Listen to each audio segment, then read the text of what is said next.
Halo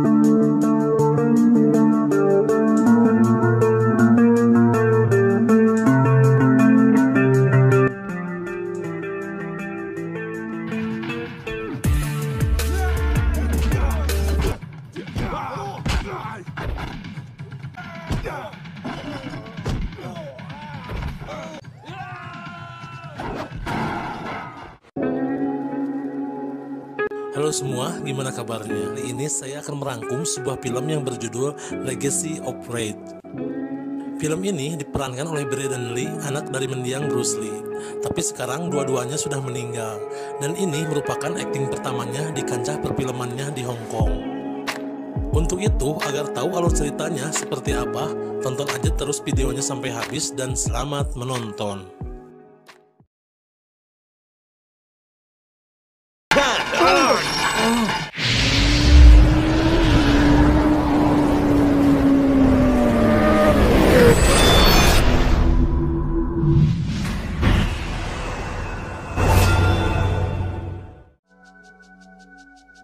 Di awal cerita, kita akan tertuju kepada seorang pria bernama Michael.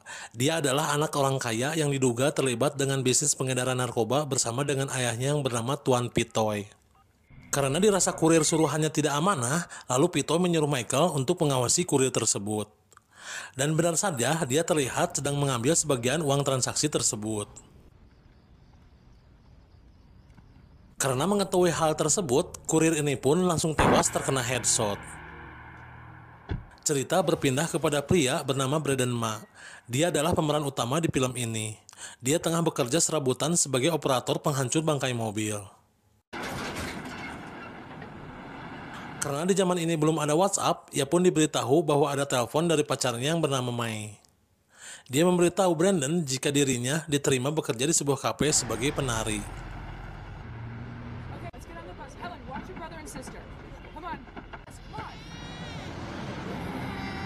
Ketika Brandon akan pulang, ia melihat seorang anak kecil menangis karena tertinggal ibunya menaiki bis. Untuk itu, Brandon langsung berlari mengejar bis tersebut.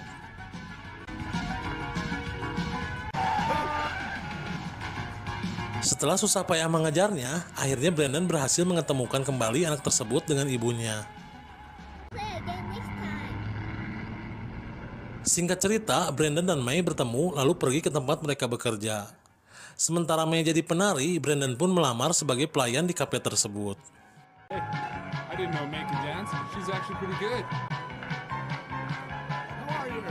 Di sini, Mai diperhatikan oleh si kakek tua bernama Huang, yang kemungkinan dia menyukainya.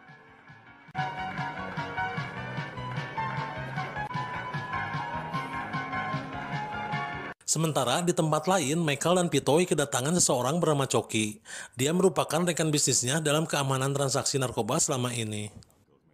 Di sini, Choki marah karena selama bisnis ini berjalan, mereka hanya memberikan upah yang kecil. Sedangkan tanggung jawabnya dia besar karena ternyata dia bekerja sebagai anggota kepolisian bagian narkotika. Hey, I'll take this for now. It's either your life or mine. Michael merasa jika Choki bakal jadi penghalang dalam bisnisnya. Ia pun mencari cara untuk melenyapkannya. Keesokan harinya, Mai memohon kepada manajernya yang bernama Ip untuk bisa menari lagi. Tetapi ia diminta untuk melakukan pekerjaan lain yang lebih berguna. Dan lagi-lagi, Tuan Huang datang memaksa Mai untuk berfoto dengannya. Dan secara kebetulan, Brandon diminta untuk mengambil foto tersebut. Say cheese.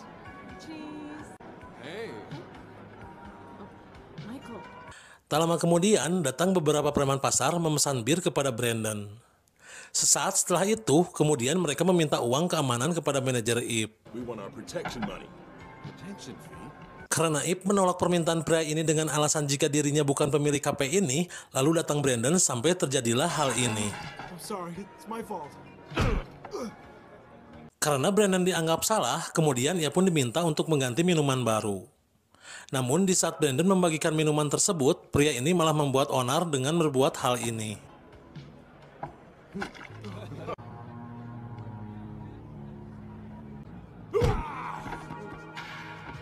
Karena hal tersebut, akhirnya Brandon memutuskan untuk menghajar mereka di luar. Sebelum bertarung, pria ini mengaku tak pernah terkalahkan, tetapi malah ini yang terjadi. Down in 3. Yeah!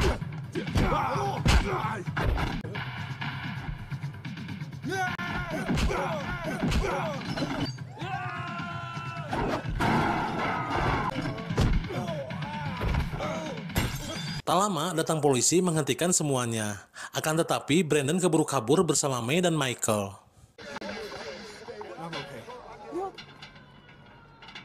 Singkat cerita, mereka bertiga pun pergi piknik ke laut dengan menggunakan kapal laut pribadi miliknya Michael. Kemudian Michael pamer dengan senjata api ilegalnya. Ia menyampaikan dengan senjata ini satu peluru saja mampu membunuh seekor gajah yang tak bersalah. Dan di sini Michael mulai tertarik dengan kemolekan tubuhnya May. Dan terang-terangan berkata kepada Brandon jika sudah bosan dengan May, dia mau menerimanya dalam keadaan second. Say that again, and I'll pull the... Di malam harinya, di saat Brandon dan May tengah berpacaran, kita akan diajak ke dalam lamunan Michael, di mana mereka berdua berebut untuk mendapatkan perhatian May. Dan di kala itu, May hanya bisa luluh oleh Brandon.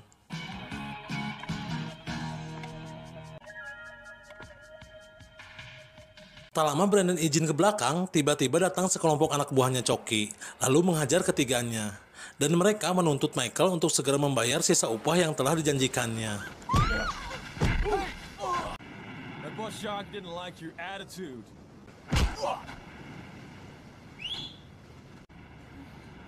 You okay? Keesokan malamnya, Coki pun merampas transaksi narkoba milik Michael dengan beberapa anak buahnya. This belongs to Earth! You scaring me with Uncle Wong? Sementara itu, saat dihubungi oleh Tuan Pitoy, Coki berpura-pura tak mengetahui siapa dalang perampasan tersebut. Dan Coki meminta uang tebusan jika barangnya ingin kembali.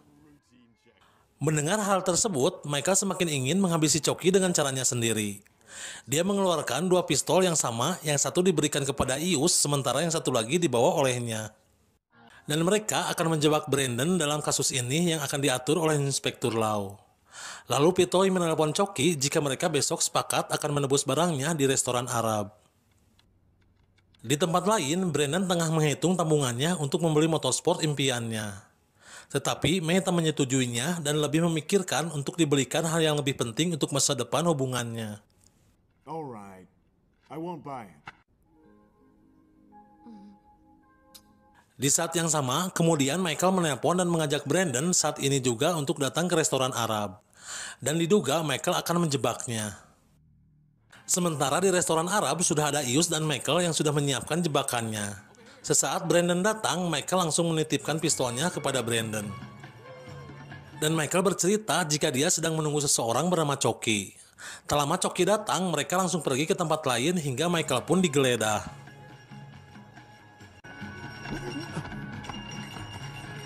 Karena omongan Coki terus memaki Michael, ia pun sengaja diberi uang yang tersesuai yang membuat Coki marah. Hingga terjadilah hal ini yang melibatkan Brandon. Don't move! You hold it, I'm a cop! He's not a cop! This is not... Don't believe him! Michael! Setelah Coki terkapar karena tembakan si Ius, mereka berdua pun langsung kabur. Akan tetapi, di saat Brandon mencoba untuk kabur, ia langsung dikepung oleh kepolisian yang dipimpin oleh Lau. I'm fine, it's alright. Just a small scratch. Di saat Brandon tengah diinterogasi oleh Lau, dia berkata jika Brandon telah berani membunuh Coki. Dia adalah kepala unit narkotika yang paling ditakuti. Well, kid, say goodbye to your freedom. Di tempat lain, Lau pergi menemui Tuan Pitoy untuk menerima upah atas semua pekerjaannya tadi. Betray your own friend. The apple doesn't fall far from the tree. Keesokan paginya, Brandon ditemani oleh pengacara yang sudah dibayar oleh Michael. Brandon di sini masih berprasangka baik dengan menanyakan kabarnya Michael. Brandon diminta oleh pengacara ini untuk mengatakan jika Michael tak terlibat dengan kasus ini. Dan mengenai May, pengacara ini menjamin pihak Michael akan menjaganya. Tak lama, Brandon pun dijatuhi hukuman atas kasus pembunuhan selama 8 tahun penjara. Kemudian, ia pun dibawa ke hadapan kepala sipir bernama Tat untuk dicatat data dirinya. What's your name? Brandon Ma. What's the crime? Manslaughter. From now on. Lalu, Brandon diberi nomor tahanan 1368, dan mulai saat ini namanya akan dipanggil dengan nomor tersebut. Semua perilakunya akan dipantau agar dia bisa naik banding. You want appeal? Kemudian, Brandon dirubah penampilannya dan akan dijadikan sebagai tahanan yang mendapatkan upah karena pekerjaannya setiap hari di dalam penjara tersebut. The prison is the same for you and me. You're waiting to leave, I'm waiting for... Keesokan paginya, sebelum bekerja, Brandon bertemu dengan koki bernama Hoy. Dia menyatakan kekagumannya karena telah membunuh Coki. Tak lama kemudian, May datang menemui Brandon. Kemudian, Brandon menjelaskan jika dia harus bertanggung jawab karena perbuatannya. Brandon meminta maaf karena telah berjanji sebelumnya jika bulan depan akan menikahi May. Namun, malah ini yang menimpa dirinya.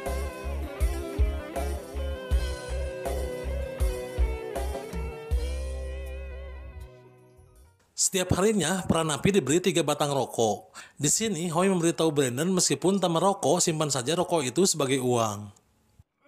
Kemudian, Brandon membantu seorang napi yang sedang dipukuli akibat memiliki hutang sebatang rokok.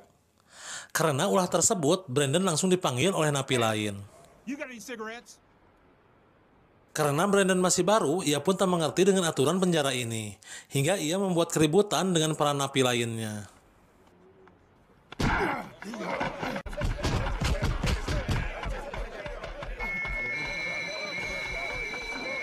Untuk itu, ia mendapatkan hukuman dengan dipindahkan ke sel bawah. Selain itu, Brandon mendapat hukuman baru jika dia harus bersih-bersih selama 3 tahun. Di tempat lain, May menerima surat dari Brandon yang menyatakan jika dia bakal sulit untuk bebas lebih cepat. Untuk itu, dia berharap Michael bisa menjaganya. Dan di sini, ternyata May tengah mual-mual karena kemungkinan mengandung anak Brandon. Sesaat setelah diperiksa, ternyata benar May tengah hamil 3 bulan. Congratulations. Tell your husband he'll be a father soon. Karena sering sendirian, di saat pulang, May dijemput oleh Huang. Dia mengajak pergi ke hotelnya. Namun, tak lama datang Michael lalu berkata jika dia ingin membahas tentang Brandon. I want to talk to you. It's about Brandon. Saat mengobrol, ternyata Michael memaksa May untuk melupakan Brandon. Karena dia tak bisa naik banding kasus pembunuhannya dan harus mendekam selama 8 tahun. Untuk itu, Michael memaksa May akan dijadikan kekasihnya. Hingga terjadilah hal ini.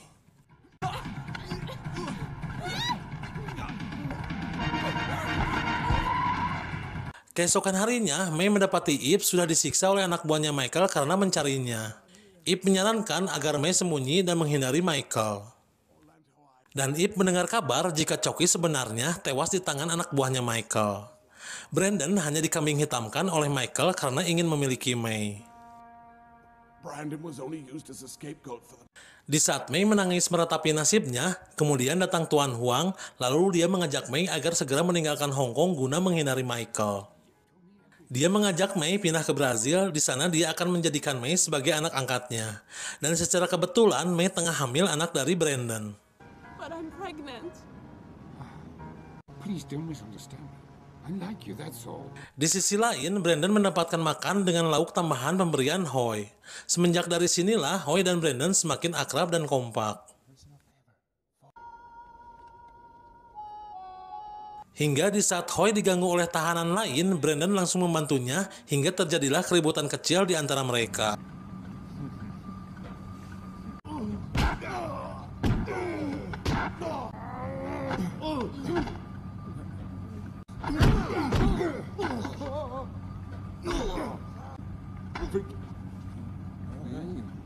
Seminggu kemudian, akhirnya May memutuskan untuk menceritakan semuanya kepada Brandon.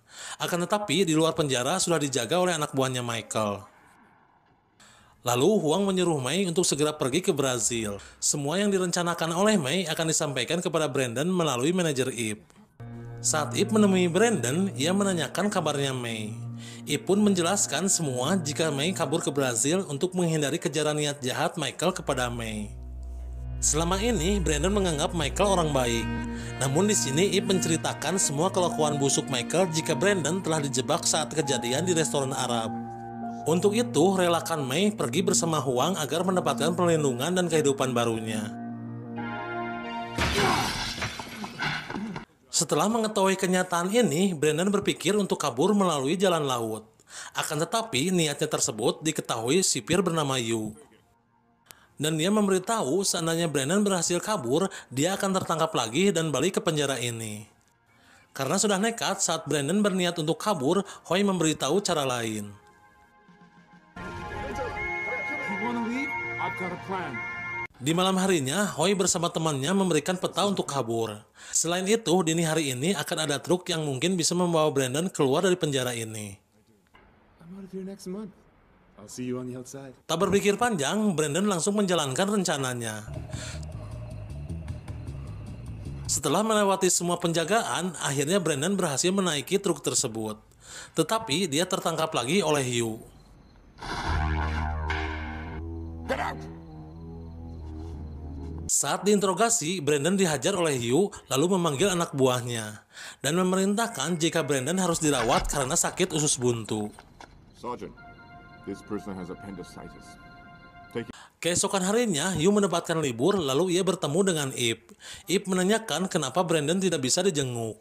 Yu menceritakan jika dia tengah mendapatkan hukuman isolasi karena berusaha untuk kabur.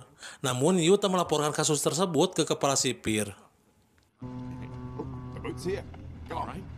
Setelah sekian lama, Brandon tak pernah lagi membalas surat-surat dari Mei. Dan Mei dikabarkan sudah hidup bahagia bersama Huang di Brazil. Untuk itu, Brandon berusaha akan melupakannya.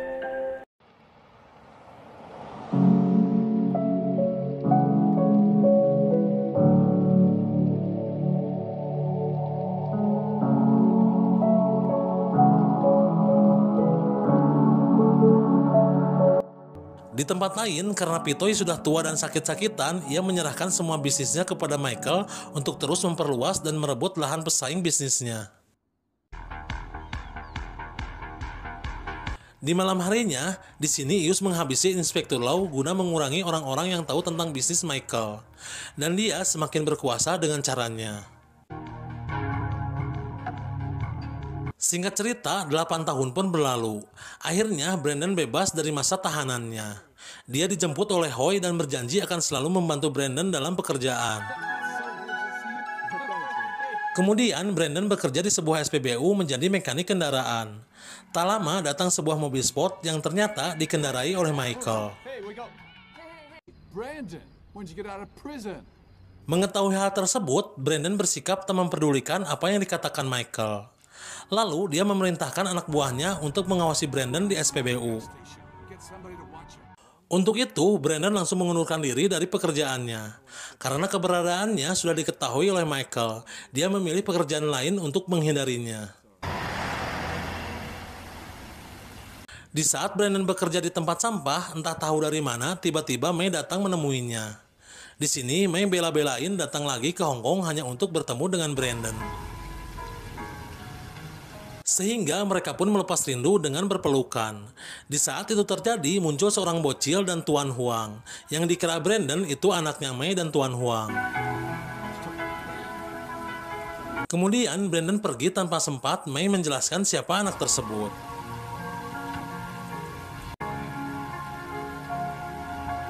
Dan secara kebetulan, di saat Mei dan Huang akan check-in di sebuah hotel, mereka malah bertemu dengan Michael. May? Di sini, Michael kesal dengan keputusan Mei yang mengaku telah menikah dengan Huang. Hingga terjadilah keributan yang melibatkan manajemen hotel dan para tamu.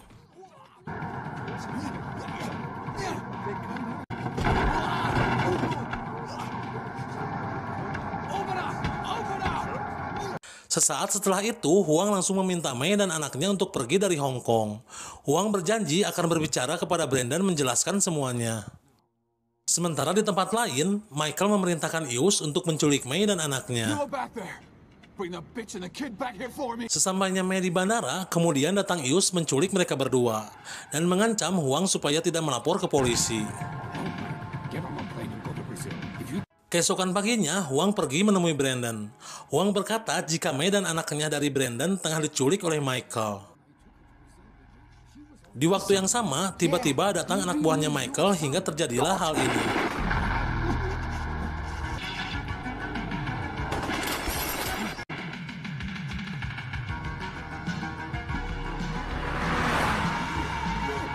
Di tengah Brandon terus dikejar, ia sembunyi di sebuah kandang ayam. Akan tetapi Brandon berhasil dan membuat para penjahat ini papuket dengan para ayam.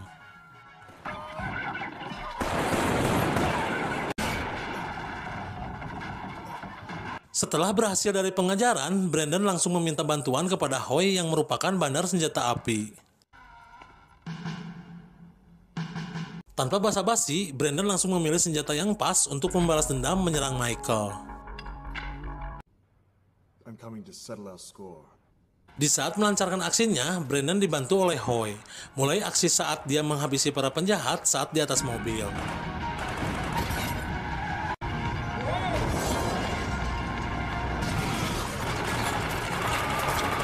Setelah berhasil menghabisi beberapa penjahat di luar, Brandon dan Hoy masuk ke rumah Michael hingga terjadilah aksi saling menembak.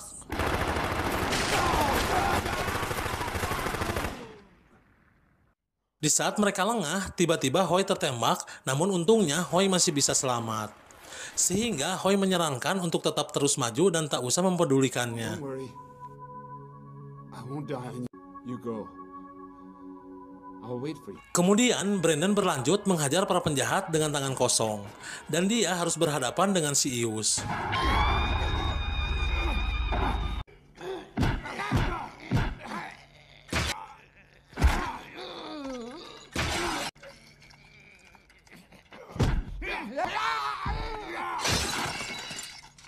Setelah berhasil mengalahkan Ius, Brandon menemukan May sudah dalam keadaan sekarat.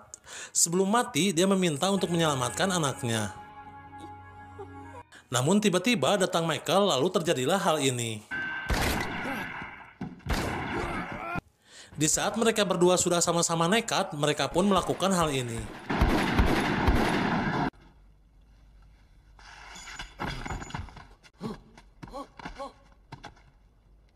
Di akhir kisah ini, Brandon pergi bersama anaknya lalu pamit kepada Hoy untuk berpisah. Dan tak diceritakan lagi kemana mereka akan pergi. Dan film pun tamat.